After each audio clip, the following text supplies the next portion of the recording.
Kerusakan dunia yang ketiga, para ikhwan yang dirahmati oleh Allah, ini penting, yaitu tidak lezat tatkala beribadah. Orang yang cinta dunia tidak akan pernah merasakan lezatnya ibadah. Tidak akan pernah masuk ke dalam perkataan Syekhul Islam Ibnu Taimiyah, "Inna fid dunya jannatan, man lam yadkhulha lam yadkhul jannatal akhirah." Sesungguhnya di dunia terdapat sebuah surga. Siapa yang tidak masuk ke dalam surga dunia, dia tidak akan pernah masuk ke dalam surga akhirat. Surga dunia yang dimaksud oleh Syekhul Islam Ibnu Taimiyah adalah lezatnya beribadah. Antum bayangkan para ikhwan yang dirahmati oleh Allah Subhanahu wa taala, ada orang kadang-kadang beribadah, dia berusaha keluar keringat, menahan hujan, menahan panas demi ibadah kepada Allah Subhanahu wa taala. Mengalahkan keinginan dunia dia demi ibadah kepada Allah. Ada apa? Mencari apa itu? Hanya sekedar mencari manisnya ibadah. Saya mendapati beberapa kawan seperjuangan pendakwah di Kalimantan Timur paling ujung. Setiap kali ingin berdakwah dihadang oleh misionaris.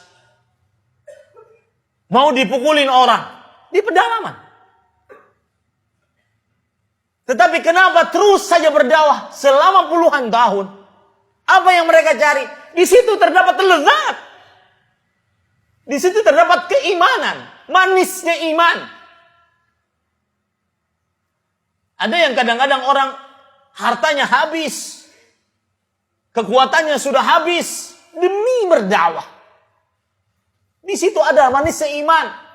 Indah melihat orang ketika mendapatkan petunjuk dari Allah Subhanahu wa taala, masuk Islam, mengenal manhaj yang benar, walaupun dia berdakwah sampai ke pedalaman. Apa yang dia cari? Tidak ada lain kecuali manisnya iman. Saya pernah mendapati dengan kasat mata saya langsung seorang yang menggoes sepedanya. Dia berjualan kelontong dengan sepedanya, alat-alat kelontong, baskom, ember dan semisalnya. Wallahi Pak, setengah jam sebelum azan pasti selalu ada di depan masjid. Dia selalu berpikir, kalau saya ke kanan, kalau saya ke arah kanan ke barat, kira-kira saya dapat masjid apa? Kalau saya ke kiri atau ke timur, saya dapat masjid apa? Kenapa bisa seperti itu? Karena adalah lezat yang dia rasakan yang tidak bisa dibayar dengan apapun. Makanya para ulama mengatakan, "Lau alimuna abna'ul muluk wa ashabul muluk ma nahnu fi la jaluduna bisuyuf." Kalau seandainya para raja, putra mahkota mengetahui nikmat yang kita dapatkan tatkala beribadah, lezat manisnya rasa ibadah tersebut, maka niscaya mereka akan mencambuki kita dengan pedang-pedang mereka karena mereka tidak mendapatkannya. Ini para ikhwan yang dirahmati oleh Allah Subhanahu wa taala. Orang-orang yang merasa lezat tatkala beribadah. Nah, orang yang rusak hatinya gara-gara cinta dunia, kerusakan yang dia dapat, dia tidak akan pernah lezat beribadah. Contoh misalkan, orang yang lalai tatkala salatnya gara-gara cinta dunia. Di dalam surat An-Nur ayat 37, "Rijalun la tulhihim tijaratun wala bay'un an dzikrillah wa iqamis shalah wa ita'iz zakah yakhafuna yawman tataqallabu fihi al-qulub wal absar."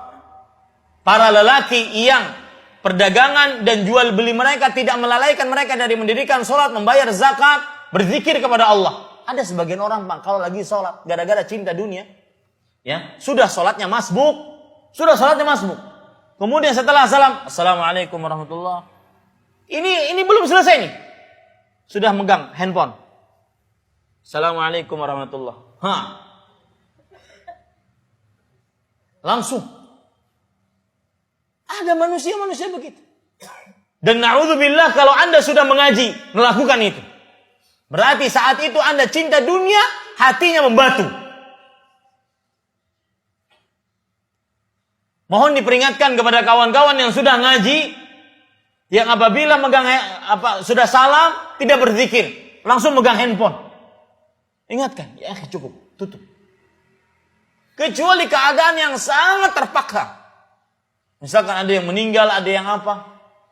Ada sebagian Orang yang sudah ngaji kadang-kadang tidak berzikir setelah sholat. Tidak ada zikir pagi, zikir sore. Tidak ada. Ini para ikhwan yang dirahmati oleh Allah Subhanahu wa ta'ala. Tidak lezat dia. Tidak lezat, merasa lezat dengan duduk di masjid.